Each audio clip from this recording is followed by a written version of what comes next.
Over the past couple weeks, I've been sharing some of the best nuggets of information from my book, Attract More Patients in the Next 6 Months than in the last 6 years.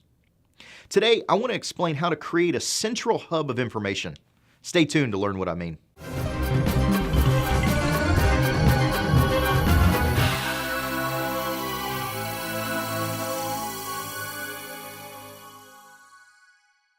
As I've mentioned, all of these areas of social media need to link together. Posting a link to your blog or on your Facebook page, sharing that new video on Twitter, getting a response on LinkedIn, or having a hangout on Google+. The possibilities are endless, and you'll always find new ways that work for you.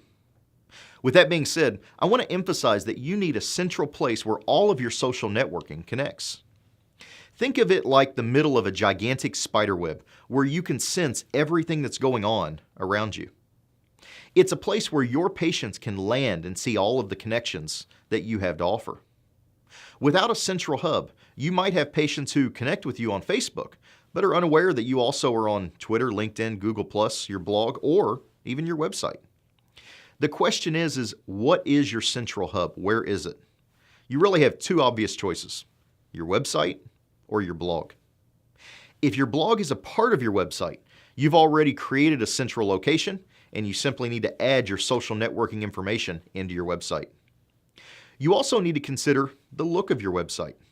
If you're going for higher end cases, if you're going for a professional look on your website, these social networks might not fit in with the design.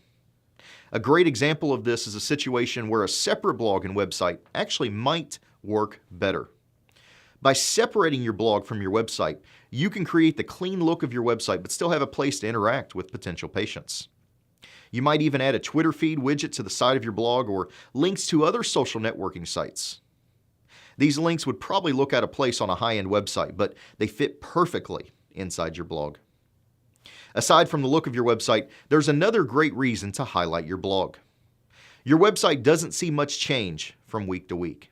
You might add some information or special updates from time to time, but for the most part, your website isn't going to change tremendously. Your blog, on the other end, should be updated frequently. Potential and current patients will be checking into your blog far more often than they check into your website. You can see why having social media links on your blog page makes a lot of sense. Once you have a central hub set up, you can work to get your followers connected in as many facets as possible. This will give you access to your followers' contacts across many venues rather than just one. Now that you're busy setting up that central hub for all of your social media, we're ready to move on to the next topic. Tomorrow, I want to take the first look at the power of video on your website. Until then, keep moving forward.